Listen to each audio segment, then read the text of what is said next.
veio te assistir hoje, ele estava aqui no Morumbi, você acha que você agradou ele? Juan, da seleção.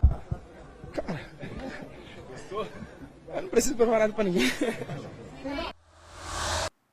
You heard the man. He has nothing to prove in terms of getting back in or being a part of Carlo Ancelotti's Brazil. Gab and Frank are with us. They never left because they were loving that top 10 Benjamin Sesko goals. Top but four. Ale, it was a top 10, Shaka. Listen, Ale, let's talk to you about Neymar. What did you make of his comments? No point to prove? Well, and that in itself is, I think, where he doesn't get it, Neymar, because he does have something to prove. He does have something to prove to himself, first and foremost. And then once he does that, then he has to prove something to everybody else, including Carlo Ancelotti. One of the things that he has to prove is whether he can stay fit, he can stay healthy, he can be consistently productive for Santos, that he can be a dynamic game changer for Santos. And if he is a dynamic game changer for Santos consistently, can he be that for Brazil? We don't know that.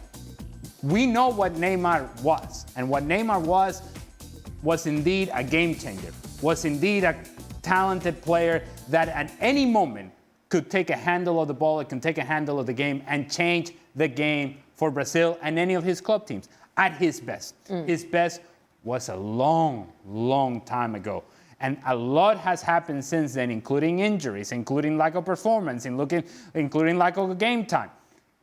If indeed you're going to be part of Brazil in the 2026 World Cup, yes, you have to prove something. And the quicker he accepts that he has to prove something to himself, and then he has to prove something to others, I think the better chance he has to be part of that team. I'm really torn on this Neymar in the Brazil squad scenario.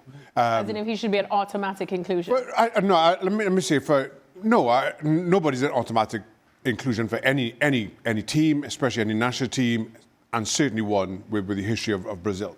And I say this because I think the Neymar we remember at Barcelona is not the Neymar that we saw in Saudi Arabia, is not the Neymar we saw early on at Santos, and while he's been a whole lot better, he's still a long way from his best. He's still a long way from being an automatic inclusion into the Brazil squad. But then every time I see this Brazil play, I can't help but think they are screaming out for a personality like Neymar. And maybe I'm also thinking about Neymar at his best. Somebody who can create, somebody who can take the pressure away from those others around him. Neymar was that for Brazil at his best. They need somebody like that, and they do not have a ready-made replacement who can just take some of that pressure on, because that yellow jersey is a very heavy one.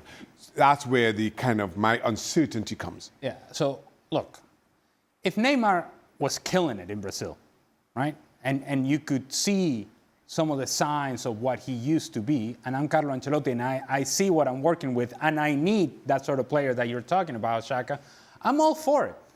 But you have to also understand that Neymar coming to the national team brings a circus with him. And the question that you have to answer if you're Carlo Ancelotti, is the circus worthwhile? And is the circus productive enough to where it becomes something that we can all handle and we can all get behind? Now, one of the things that Neymar has to prove is that he can come to the national team without the drama, without the controversy, without the circus, and still be a productive player. That is a big question that he's going to have to answer, and he's going to have to prove it whether he likes it or not. Frank, what do you think about this? Does he have a point to prove? Of course he has, and I think his comment was very condescending for me. I was watching footages of Neymar when he was younger, when he played in Brazil, and then when he played for Barcelona.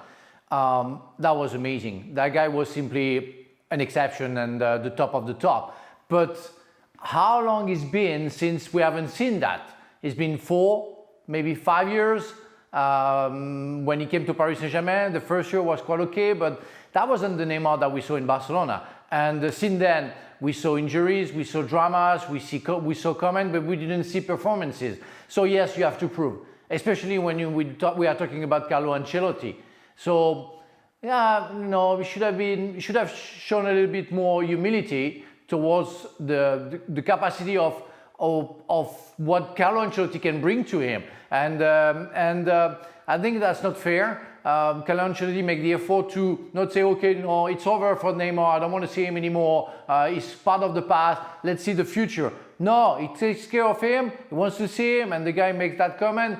No, come on. So, and I agree with the guys. Yeah, if Neymar is fit, and with Shaka is right, if Neymar is fit, then he can take him because of his personality. But I agree with Ali. If it brings his personality, the personality that is shown in this comment, no, it doesn't bring anything positive to the team. So Neymar will have to show to the world, so he will have to prove to the world that he deserves to go with the national team. Well, Gab, let me come to you because our producers just told me that we should now call you the Ancelotti whisperer, from one Italiano to another. What do you think Carlo Ancelotti would make of these comments, and ultimately what he would do about this Neymar situation? Look, Carlo Ancelotti's been there, done that. You talk about whisperers. Carlo Ancelotti is the Galactico whisperer. He knows how to get the best out of egomaniacs, prima donnas, deluded people. Because guess what? He coached Real Madrid for so many years, and they all loved him, from Cristiano Ronaldo to Vinicius to whoever you care to name, right? So he knows he can handle all that, but at the same time, he needs to put together a team, and at the same time, there's real competition, and we can talk about, oh, but the personality and blah, blah, blah, the magic of Neymar. There's other people who play for Brazil who are also capable of magic, from Vini to Rafinha to whoever else you care to name. So, frankly, if I'm Ancelotti and I hear this, I say, bro, you're really, really deluded. And I can still work with you, but you need to meet me somewhere. Because I'll tell you what, I think other players hearing this, they're going to be annoyed. I mean, if I'm Vini, how do I feel hearing this guy say this? If I'm Vini, who's, I busted my backside for the national team, for Real Madrid. I've done this for the last 3 years. While this guy's either been injured or sitting in his hotel room in Saudi Arabia. And then he kind of says, well, I don't have to prove anything. No, dude, you do. You don't have to prove anything in terms of your career with Brazil. Your numbers are there. Nobody will ever take that away. But you have to prove that the Neymar right now belongs. If you're willing to show a little bit of humility, Carlo Ancelotti will always keep the door open for you. But you have to show that you live in planet Earth and that you don't live, in your own personal YouTube compilation from 2016. All right. As my wife tells me quite often, it's not just what he said, it's how he said it. It's the manner of delivery. Yes. So. And that went down like a lead balloon. Okay. Anyways, I'm sure we'll talk a lot more about this because Gab is all over the Gab and Jules show. It's back after a brief hiatus. Make sure to listen out for the podcast. It returns on Monday, wherever you get your podcasts.